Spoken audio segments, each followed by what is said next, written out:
I found that nothing in life is worthwhile unless you take risks.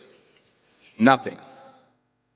Nelson Mandela said, "There is no passion to be found playing small and settling for a life that's less than the one you're capable of living."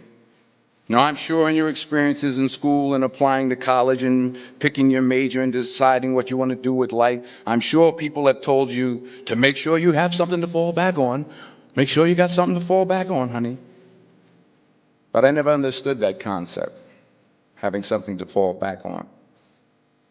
If I'm going to fall, I don't want to fall back on anything. I want to fall forward. I figure at least this way I'll see what I'm going to hit. Without consistency, you'll never finish.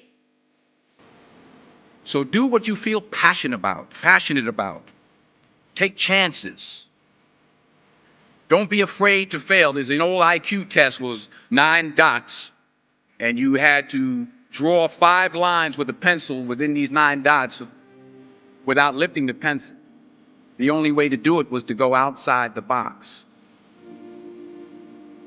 Don't be afraid to think outside the box. Don't be afraid to fail big, to dream big. But remember, dreams without goals are just dreams. Reggie Jackson struck out 2,600 times in his career, the most in the history of baseball. But you don't hear about the strikeouts. People remember the home runs. Fall forward. Thomas Edison conducted 1,000 failed experiments. Did you know that? I didn't know that. Because the 1,001st was the light bulb. Fall forward. Every failed experiment is one step closer to success. You've got to take risks, and I'm sure you've probably heard that before, but I want to talk to you about why that's so important. You will fail at some point in your life. Accept it. You will lose. You will embarrass yourself. You will suck at something. There's no doubt about it. And I know that's probably not a traditional message for a graduation ceremony, but hey, I'm telling you, embrace it, because it's inevitable.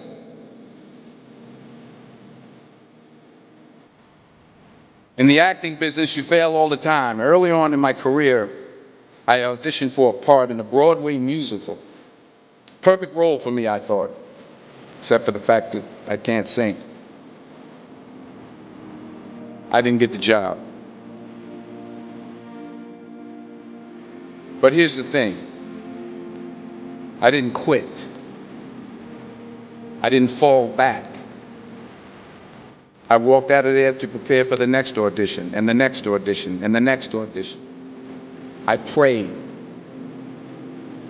I prayed. And I prayed. But I continued to fail, and fail, and fail. But it didn't matter, because you know what? There's an old saying, you hang around the barbershop long enough, sooner or later you're going to get a haircut. So you will catch a break, and I did catch a break. Last year, I did a play called Fences on Broadway. But here's the kicker. It was at the Court Theater. It was at the same theater that I failed that first audition 30 years prior. The point is, every graduate here today has the training and the talent to succeed. But do you have the guts to fail? If you don't fail, you're not even trying. I'll say it again. If you don't fail, you're not even trying. To get something you never had, you have to do something you never did. Because imagine you're on your deathbed, and standing around your deathbed are the ghosts representing your unfulfilled potential. The ghost of the ideas you never acted on. The ghost of the talents you didn't use. And they're standing around your bed, angry, disappointed, and upset. They say, we came to you because you could have brought us to life, they say. And now we have to go to the grave together. So I ask you today, how many ghosts are going to be around your bed when your time comes?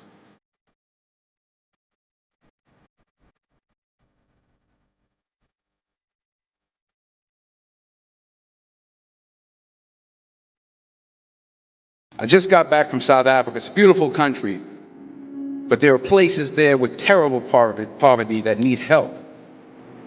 And Africa is just the tip of the iceberg. The Middle East needs your help. Japan needs your help. Alabama needs your help. Tennessee needs your help. Louisiana needs your help. Philadelphia needs your help.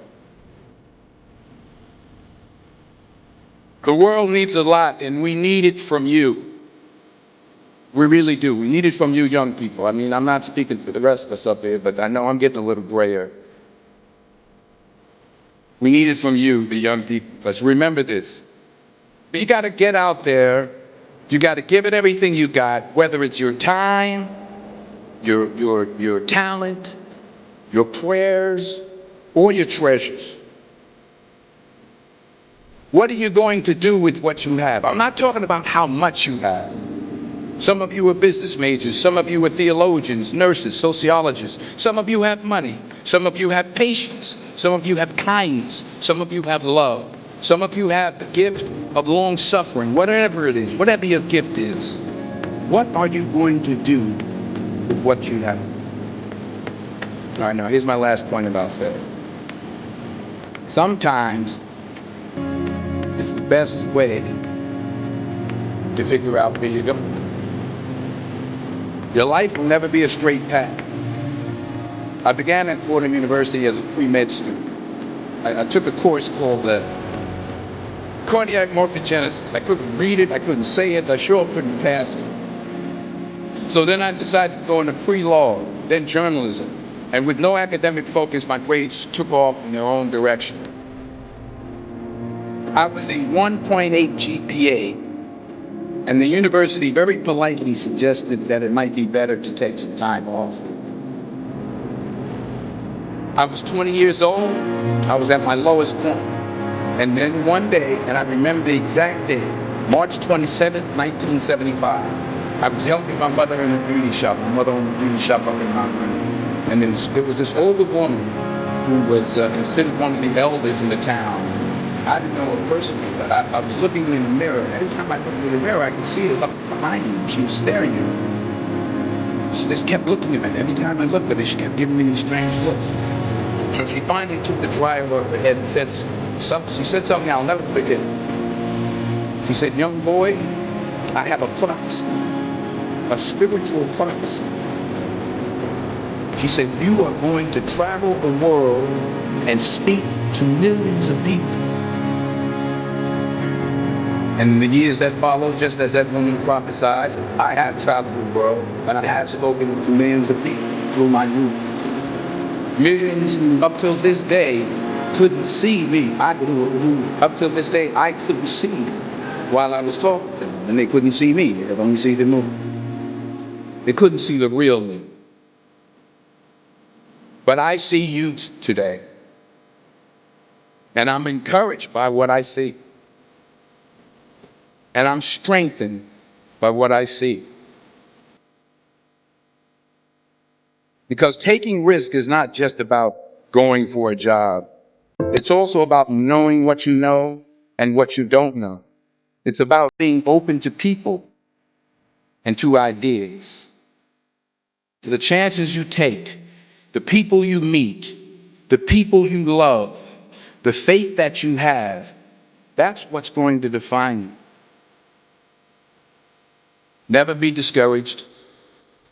Never hold back. Give everything you got. And when you fall throughout life, remember this: fall forward.